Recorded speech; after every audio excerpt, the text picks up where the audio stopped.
Cookery சேனலை பார்த்து யார் வேணாலும் சமையல் பண்ணலாம். ஆனா சுவையான சமையல் பண்றது எப்படி?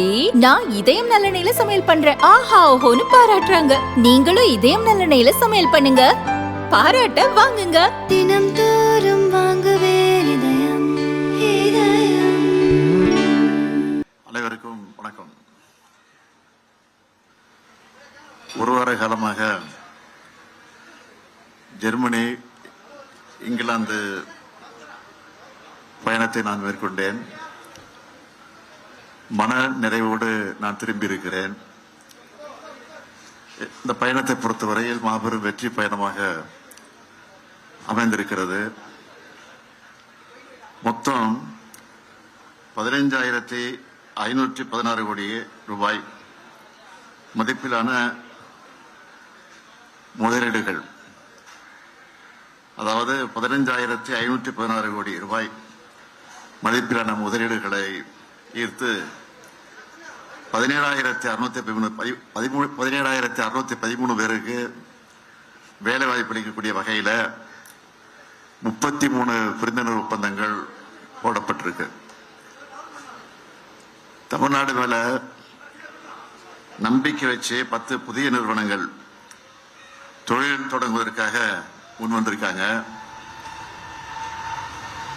உயர்கல்வி, சிறுதொழில் போன்ற துறைகளில் 6 அமைப்புகள் நம்மோட இணைஞ்சு கூட்டு முயற்சிகளை மேற்கொள்ள இருக்காங்க. ஏற்கனவே இருக்கக்கூடிய 17 நிறுவனங்களும் மற்ற மாநிலங்களை நோக்கி போகாம நம்ம மாநிலத்திலே தங்களோட தொழிலை மேலும் விரிவுபடுத்துவதற்கு, எக்ஸ்டெண்ட் பண்றதற்கு முடிவு செஞ்சிருக்கிறாங்க. எனக்கு முன்னாடியே நான் புறப்படுவதற்கு 4-5 நாட்களுக்கு முன்னாடியே என்னுடைய இந்த ஒட்டுமொத்த பயணத்தை முறைப்படுத்துவதற்காக மிக சிறப்பாக ஒருங்கிணைச்சு அந்த பணியை வெற்றிகரமாக நடத்திய தொழில்துறை அமைச்சர் தம்பி டிஆர்பி ராஜா அவர்களுக்கு முதல்ல நன்றியை தெரிவிச்சுக்கிறேன். அதேபோல அவருக்கு துணையாக இருந்த அதிகாரிகளுக்கு என்னுடைய மனமார்ந்த வாழ்த்துக்களையும் பாராட்டுக்களையும் தெரிவிச்சுக்கிறேன். தொழில்துறை அமைச்சரை பொறுத்த வரைக்கும் ஒரு துடிப்பான தொழில்துறை அமைச்சராக நம்முடைய ராஜா அதை இந்த பயணத்தின் மூலமாக ப்ரூவ் பண்ணியிருக்கிறாரு. கடந்த 4.5 ஆண்டு காலத்தில் மேற்கொண்டிருக்கக்கூடிய என்னுடைய பயணங்களுக்கெல்லாம் முத்தாய்ப்பாக இந்த பயணம் அமைஞ்சதுன்னு சொன்னா அது மிகையாகாது. இந்த ஃபாரின் விசிட்ல தான் மிக அதிக அளவிலான முதலீட்டுகள் ஏற்கப்பட்டிருக்கு என்பதையும் மகிழ்ச்சியோடு நான் தெரிவிச்சுக்க விரும்புகிறேன். ரொம்ப சக்சஸ்ஃபுல் டூர். இந்த டூரு ரொம்ப ப்ரௌடான டூராக இந்த பயணம் அமைஞ்சிச்சு. அது ஏன்னா உங்களுக்கே தெரியும், இந்நேரம் உங்களுக்கு தெளிவாக தெரிஞ்சிருக்கும்னு நினைக்கிறேன். ஆமாம், 1000 ஆண்டுகள் பழமையான உலகின் முதன்மையான ஆக்ஸ்போர்டு பல்கலைக்கழகத்தில் தந்தை பெரியாருடைய திருவுருவப்படத்தை திறந்து வச்சதுதான் அந்த பெருமைக்கு காரணம். அது மட்டுமல்ல, சுயமரியாதை இயக்கத்தினுடைய 100ஆண்டு கருத்தரங்கத்தையும் நம்ம கடந்து வந்த பாதையையும் இனி அடைய வேண்டிய இலக்குகளையும் விளக்கமாக நான் அந்த நிகழ்ச்சியில் பேசியிருக்கிறேன். அதோட அயலக தமிழர்கள் சந்திப்பு கூட்டங்களில் பேசினது, சோயாஸ் பல்கலைக்கழக மாணவர்கிட்ட திராவிட மாடல் பற்றி பேசினது, லண்டன்ல இருக்கக்கூடிய பொது உடைமை தத்துவ மாமேதை கார்ல் மார்க்ஸ் நினைவிடம், சட்ட மாமேதை புரட்சியாளர் அம்பேத்கருடைய வாழ்ந்த இல்லம், அதே போல திருவள்ளூர் சில தமிழ் காதலர் ஜி போப் அவர்கள் நினைவிடம் போன்ற இடங்களுக்கெல்லாம் சென்று பல பெருமைகளோடு நான் திரும்பி இருக்கிறேன்.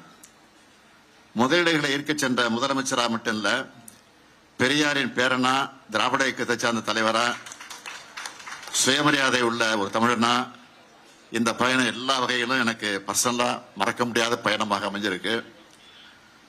சில வேலை இதெல்லாம் பொறுத்துக்க முடியல. அதனாலதான் எதுக்கு இந்த வெளிநாட்டு பயணம், இங்க இருக்கக்கூடிய நிறுவனங்களை சந்திச்சு பேசினா போதாதா என்னெல்லாம் அறிவுபூர்வமா கேட்கறதா நினைச்சுக்கிட்டு புலம்பி இருக்கிறாங்க.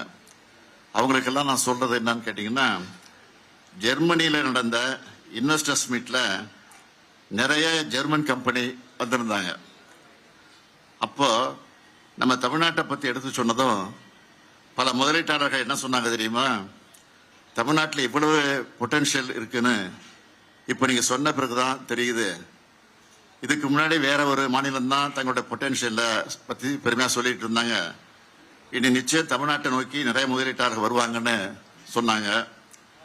அடுத்து ஜெர்மனியில NRW மினிஸ்டர் பிரசிடென்ட் திரு ஹென்ரிக் ஹூஸ்ட் அவர்களை சந்திச்சு பேசினேன்.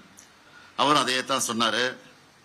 இப்படியான தொடர்புகளை ஏற்படுத்தவும் பார்ட்னர்ஷிப் உருவாக்கவும் தான் வெளிநாடுகளுக்கு முதலமைச்சரான நானே நேரில் போனேன். ஒரு மாநிலத்தோட தலைமை பொறுப்பில் இருக்கிறவர் இன்னொரு நாட்டோட மாநிலத்தில் தலைமை பொறுப்பில் இருக்கிறவரா அந்த பொறுப்பில் இருக்கிறவங்க சந்திக்கும் போது பிசினஸை தாண்டி இந்த உறவு வலிமையாகுது. அதுதான் முக்கியம். அப்படித்தான் ஹென்ரிக் உஸ்ட் இங்கிலாந்து அமைச்சர் திருமிகு கேத்ரின் வெஸ்ட் ஆகியோருடைய சந்திப்புகள்லாம் இருந்துச்சு. அதே போலதான் இங்க கேட்கிற அடுத்த கேள்வி பதில் என்னன்னா, ஏற்கனவே தமிழ்நாட்டில் நிறுவனங்கள் இருந்தாலும் அவங்க புதிய திட்டங்களை இங்கதான் தொடங்கணும், விரிவுபடுத்தணும்னு அவசியம் இல்லை. அவங்களோட புதிய முதலீடுகளையும் தமிழ்நாட்டிலேயே மேற்கொள்றதா உறுதி செய்ய வேண்டிய நிறுவன உயர் அதிகாரிகளை சந்திச்சு பேசுறப்பதான் அதை அவங்க உறுதி பண்ணாங்க. அதுக்காக இந்த மாதிரி பயணங்கள் தேவைப்படுது. அது மட்டுமல்ல, தமிழ்நாடு கொண்டிருக்கக்கூடிய மனித வளம், உட்கட்டமைப்பு, வெளிப்படையான அரசு நிர்வாகம், சலுகைகள், இதை பத்தி முதலமைச்சராக இருக்கக்கூடிய நானே அவங்க கிட்ட எடுத்து சொல்றேன்.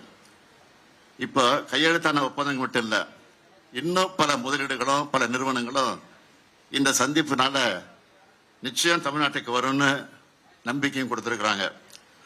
உதாரணத்துக்கு சொல்லணும்னா, இன்னைக்கு 8ஆம் தேதி நான் வந்திருக்கேங்க. அடுத்து 2 நாள்ல 11ஆம் தேதி ஒசூருக்கு போறேன். அங்கே ஒசூருக்கு சென்று 2000 கோடி ரூபாய் மதிப்பீட்டில் அமைக்கப்பட்டுள்ள டெல்டா எலக்ட்ரானிக்ஸ் தொழிற்சாலை ஆட்டோமேட்டட் லேன் அமைப்பையும் பணியாளர் தங்குமிடக்கூடிய இடத்தையும் திறந்து வச்சு 1100 கோடி ரூபாய் மதிப்பிலான புதிய தொழிற்சாலைகளுக்கு அடிக்கல் நாட்ட இருக்கிறேன். அதே மாதிரி ஏற்கனவே தூத்துக்குடியில நடத்தின மாதிரி ஒசூர்லையும் முதலீட்டாளர் மாநாட்டை நடத்த போறோம். அங்கேயும் பல ஆயிரம் கோடி ரூபாய் முதலீடு வர இருக்கு. தொழில் முதலீடுகளை ஈர்க்கிறதுக்கான எங்களோட வெளிநாட்டு பயணங்களும் இங்க மேற்கொள்ளும் பயணங்களும் எப்பவும் நிற்காது, இது தொடரும். நன்றி சார். எதிர்கட்சி தலைவர் எடப்பாடி பழனிசாமி உங்களுடைய வெளிநாட்டு பயணம் என்பது உங்களுடைய முதலீட்டுக்காகத்தான் நடத்தின ஒரு விமர்சனத்தை முன் வச்சிருக்கிறாரு. ஒரு வகையில் அவர் சொல்றது முதலீடு பண்ண போனது இதை பத்தி திருச்சி சொல்லியிருக்கிறாரு. நான் என்ன பொறுத்தவரைக்கும் சொல்ல விரும்புறது, சுயமரியாதை கொள்கையில முதலீடு செஞ்சுட்டு வந்திருக்கிறேன்.